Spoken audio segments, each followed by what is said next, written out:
you guys know me. I'm a huge fan of Deadrop, Dr. Disrespect, Midnight Society, and I've been making a ton of videos about it, streaming it, hey, Lucifer, and loving everything about it, making a lot of speculation videos. I have a dedicated YouTube channel about it, Midnight Mayor on YouTube, and I have a discussion topic for you today, which is more of a assessment than speculation or news about a new feature. And I just want to talk quickly about the biggest thing that I think Deadrop is struggling with right now, and what's the biggest challenge it has. And to me, everything they've given us so far about the snapshots, they're adding gameplay. Hey Brighton, how are you? Long time no see.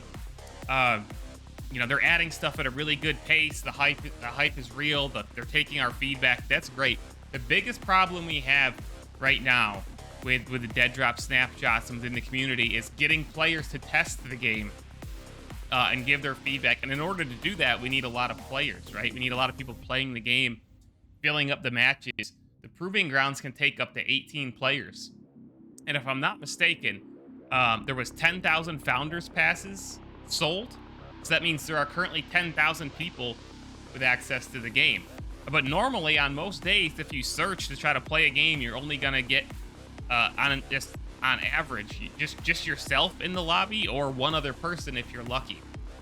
But there's one really good solution to this problem. If you're looking to test Deadrop, there's 2 community nights where people in the community are started to form their own play sessions. These are on Wednesdays for Europe, I believe, and then they're Friday nights at 9 p.m.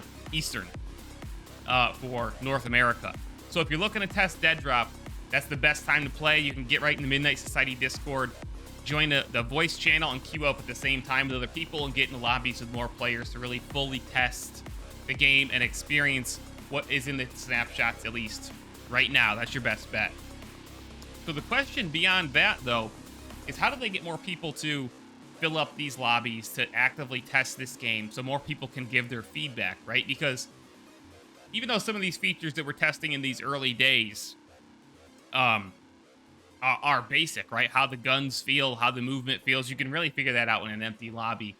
How the UI works, how the menu system works, look for bugs, glitches. But if we want, you know, the Proving Grounds itself to feel to be full and to get that full-scale experience, which the full-scale experience of Deadrop when it launches will be bigger than that, we have to get more players. So how are we going to do that? There's obviously a ton of interest, because I think if you Google how many people applied for Founders Passes, I believe it was in the hundreds of thousands. So this is not a game that... This is not a case. There's a lot of games that try to do alphas and betas where, you know, there's just not a lot of interest in the game, and that makes it difficult to test, unfortunately. Especially a lot of indie games trying to land in the multiplayer market. But this game, between, you know, Midnight Society themselves and the people who have large followings, people like Robert Bowling, 402, Dr. Disrespect himself, this company has a community, right? There's a lot of people interested in this game. So what can they do? The short answer is let more people in. Let more people have access to the snapshots. But that begs the question, how do they do that? So they sold 10,000 Founders Passes. Those of us who are founders paid for those passes. I believe, if I recall, it was 50 USD, or you could pay in Ethereum, either or. And we got, you know, exclusive rights and all sorts of good benefits, including early access to the game. That's just one thing. And I have a video on the channel how you can get access to Deadrop right now. You can still buy access. You can still buy a Founders Pass, and you can sell your Founders Pass on OpenSea. And I have a whole video on the channel about how to do that. Just look through the videos on the channel, and I'll link it up here if you're watching this later on YouTube. Put my hands up here for as long as I can, so when I'm previewing the video, I know what time that is. So anyway, some people might be upset if they just let players in. You know, they might feel like, well, I got these exclusive rights, I paid for early access, and now you're just letting people in for free, quote unquote.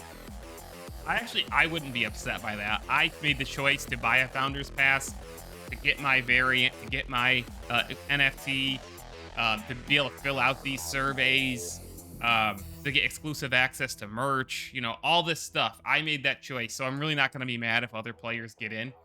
The other thing that they could do is hold weekend type events, kind of like an open alpha, open beta. Um, the problem with that is, again, even games that do these open alphas and open betas are quite a bit further along, usually, than Deadrop is in the development cycle. You know, the Proving Grounds doesn't have textures on it. You guys know that. We're still in the very early days of development for this game, and that's part of what Midnight Society's doing differently. They're building their game out in the open. Most games would not be showing the world, you know, how their development process like this, because people don't understand the game development process, and they freak out when they see environments with no textures or guns that aren't perfectly animated, or, you know, things like that, and they write the game off. So just letting the public in mass might not work either. To just say, like, oh, open beta this weekend, everybody play, download this Deadrop snapshot. Nor do we know, Midnight Society probably doesn't currently have the server capacity to support that. The game will eventually when it goes early access or whatever. But, you know, right now at max, there's 10,000 people who have access to the game, and they're certainly not all online at the same time. So, again, the biggest thing right now I think we can do, I think sometime in 2023, we will see more players get access to Deadrop. That's my speculation.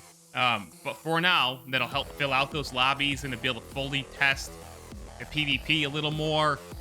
You know, really test all these features when it comes to the actual feel of combat and the way these matches, at least as they're implemented now, again, not representative of the final product, will flow. So let me know if you have an idea for how we can get more players into these Deadrop snapshots, actively playing them so we can all match up together. Right now, your best bet is joining the Midnight Society Discord and join the community play dates on Wednesdays and Fridays. They're every single Wednesday and Friday. Wednesday for Europe and Friday for North America. So if you want to experience Deadrop Proving Grounds at its fullest, join the Discord, play with us. It's lots of fun. Great community for real. It's really hot.